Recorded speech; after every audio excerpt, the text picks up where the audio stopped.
tal? ¿Cómo están? Mi nombre es Zuleika Hernández y yo soy tu profesora de biología.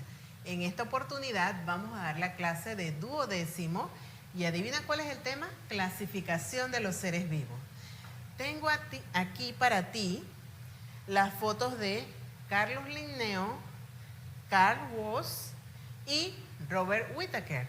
Son los autores de la clasificación de los seres vivos. ¿Y cómo se clasifican los seres vivos? Bueno, antes de ver un video que nos va a hablar de eso, quiero recordarte los niveles de organización de la vida. Bueno, empezamos con el átomo, no es que el átomo está vivo, sino que para que recuerdes que todos estamos formados por átomos. Los átomos forman compuestos, moléculas, y esas moléculas forman parte de las células. Y las células transforman esas moléculas biológicas en energía. Las células se unen para formar tejidos, esos tejidos, órganos, los órganos, diferentes órganos, forman sistemas de órganos y así entonces el organismo. El conjunto de elementos vivos o elementos bióticos con los elementos abióticos conforman el ecosistema. Hay muchísimos ecosistemas que forman biomas, que son unidades biogeográficas, y luego de eso entonces tenemos la biosfera, que es la esfera terrestre donde están todos los organismos.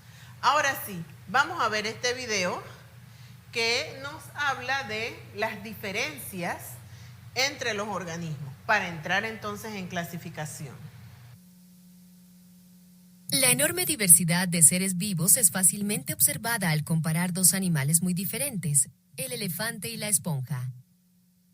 Existe una diversidad semejante en la estructura, tamaño y forma en el mundo vegetal. Es posible agrupar organismos de acuerdo con su distribución o la forma en que se mueven. Sin embargo, los científicos usan diferentes principios de clasificación de los organismos. ¿Y cómo clasifican los científicos en categorías la diversidad de los organismos? Miren, generalmente se utiliza un orden jerárquico en base a las diferencias y similitudes de las estructuras y hasta del comportamiento de los organismos. Así podemos ver, por ejemplo, que hay un ancestro universal y que de ese ancestro entonces se desglosan tres dominios. El dominio Eucaria, que son los más evolucionados, el dominio Arquea y el dominio Bacteria, que son los menos evolucionados. Dentro de eso hay otra estructura que lo podemos ver aquí en este diagrama de Venn, donde lo más básico sería la especie. La especie es aquel individuo que solo se puede reproducir con otro igual a él. Luego viene el género, la familia, el orden, la clase, el filo, el reino y el dominio, cada uno con un nivel de complejidad superior. Y aquí podemos ver en estos árboles de clasificación de seres vivos los dominios. Aquí tenemos tres dominios, el Bacteria, Arquea y Eucaria. Y acá, con la nueva clasificación de los 6 reinos, pues tenemos el Eubacteria, la Arquebacteria y el reino, perdón, la Arquebacteria y el Eucaria, que tiene los 6 reinos. Vamos a ver eso más adelante, no se preocupen. ¿Cómo es el sistema que se utiliza actualmente para clasificar a todos los seres vivos en el planeta? Bueno, vamos a partir del nivel de organización de ecosistema. Un ecosistema es el conjunto de elementos bióticos con vida y abióticos que interactúan entre sí. En el ecosistema tenemos una parte que es la parte geográfica, a eso le llamamos biotopo. y la parte que tiene que ver con los organismos, a eso le llamamos biocenosis.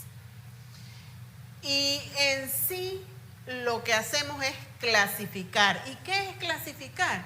Bueno, es ordenar, es identificar las diferentes estructuras, ya sea similares o distintas, de los individuos. Esta organización debe ser estricta, robusta y con un valor universal. Ahora vamos a ver por qué digo con un valor universal. Hoy día hay una ciencia, una disciplina científica que es la taxonomía. Se ocupa de clasificar a todos los organismos de acuerdo a los rasgos y características que los comparten. Vamos a ver un video que nos explica con algunas imágenes los diferentes tipos de taxonomía. Existen 3 enfoques en la taxonomía: el fenético o numérico, el cladístico y el evolutivo. La taxonomía fenética se basa en la semejanza de un número de características. En este sistema, los organismos se agrupan de acuerdo con el número de características que tienen en común. Por ejemplo, los taxónomos fenéticos consideran que las marsopas son mamíferos en vez de peces, ya que comparten más características con los mamíferos que con los peces. Los taxónomos cladísticos clasifican los organismos con base en su origen común. En este sistema de clasificación, los taxónomos dibujan diagramas ramificados llamados cladogramas. Cada rama representa la separación de 2 grupos nuevos provenientes de un ancestro común. El tercer enfoque tradicional es la taxonomía evolutiva. Esta se basa tanto en el origen común como en la semejanza de los organismos.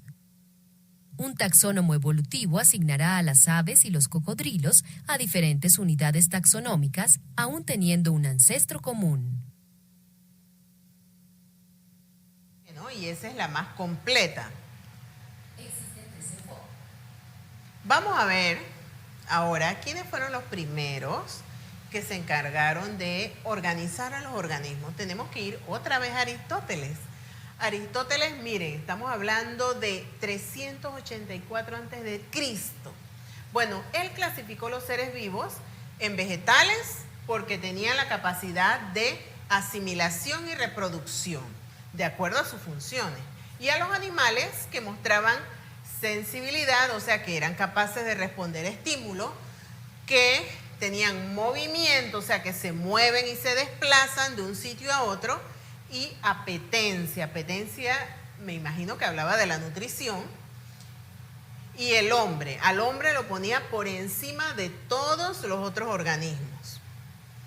Pasó mucho tiempo hasta que Carlos Linné, estamos hablando del siglo XVII, él era un naturalista sueco, estableció un sistema de clasificación de los seres vivos que sigue vigente en la actualidad. Y a Carlos Linneo se le considera el padre de la taxonomía.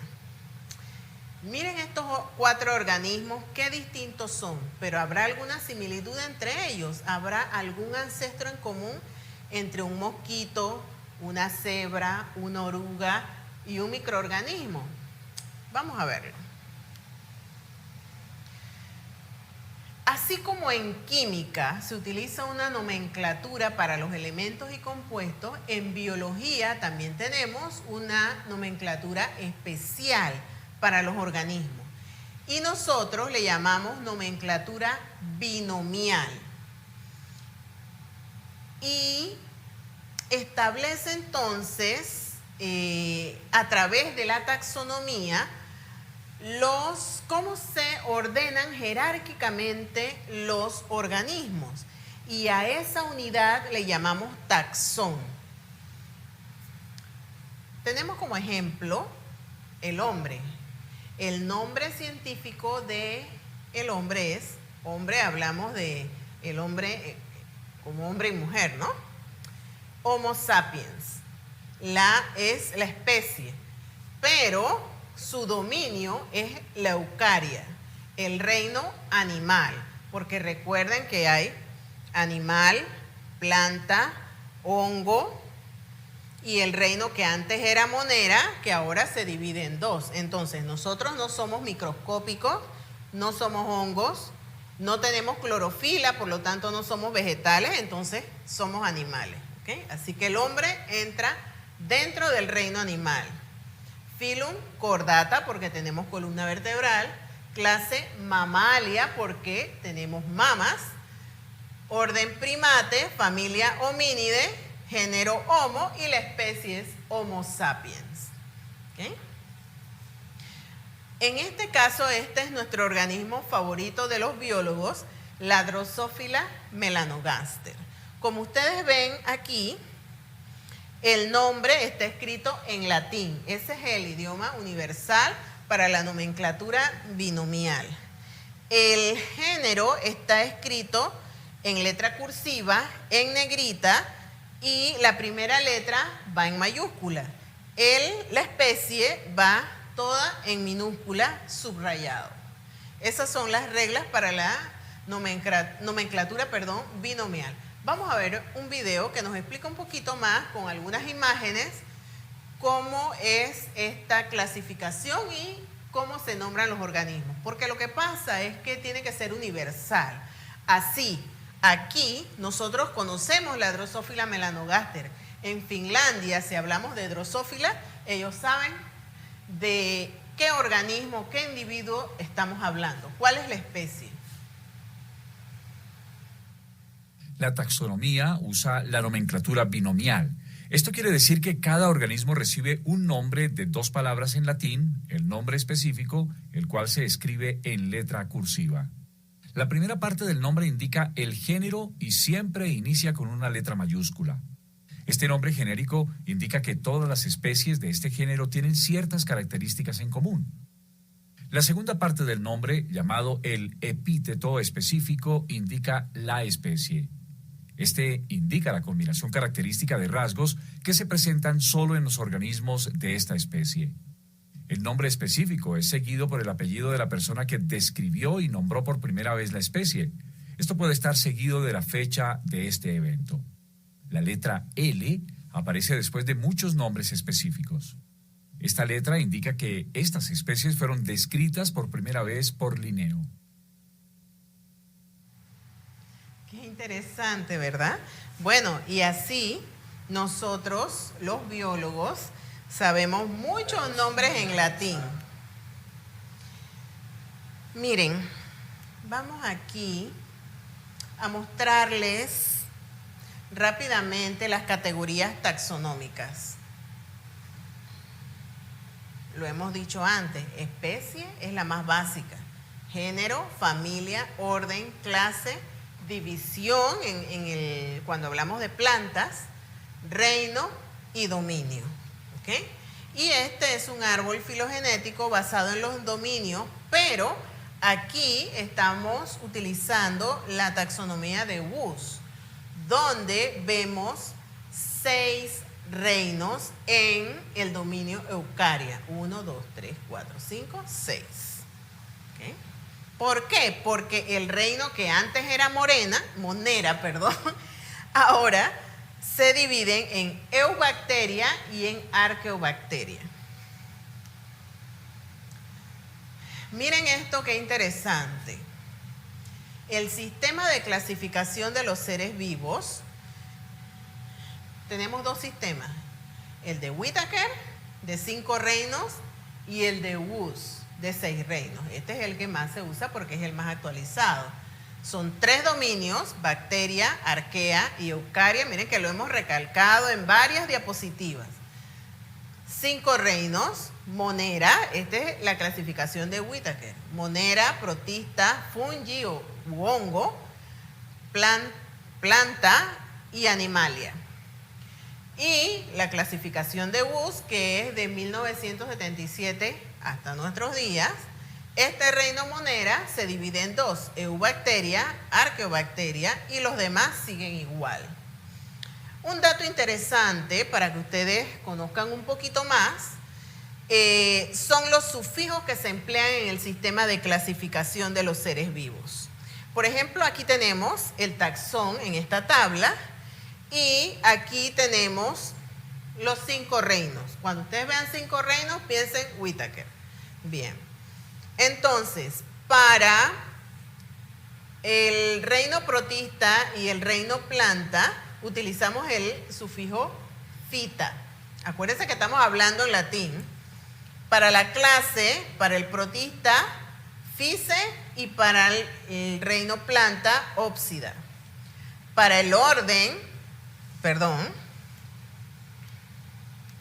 para el orden tenemos la familia Ace. Y para el animal, para el reino animal, ide. Y los géneros tenemos todos estos sufijos y la especie tiene varias terminaciones. Vamos a ver un video que nos habla precisamente de esto.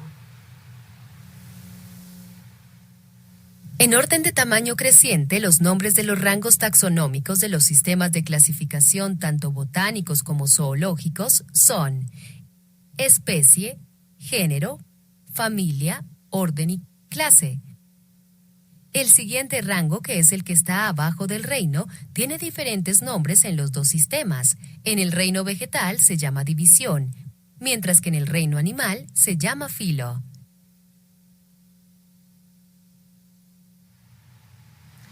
Bien.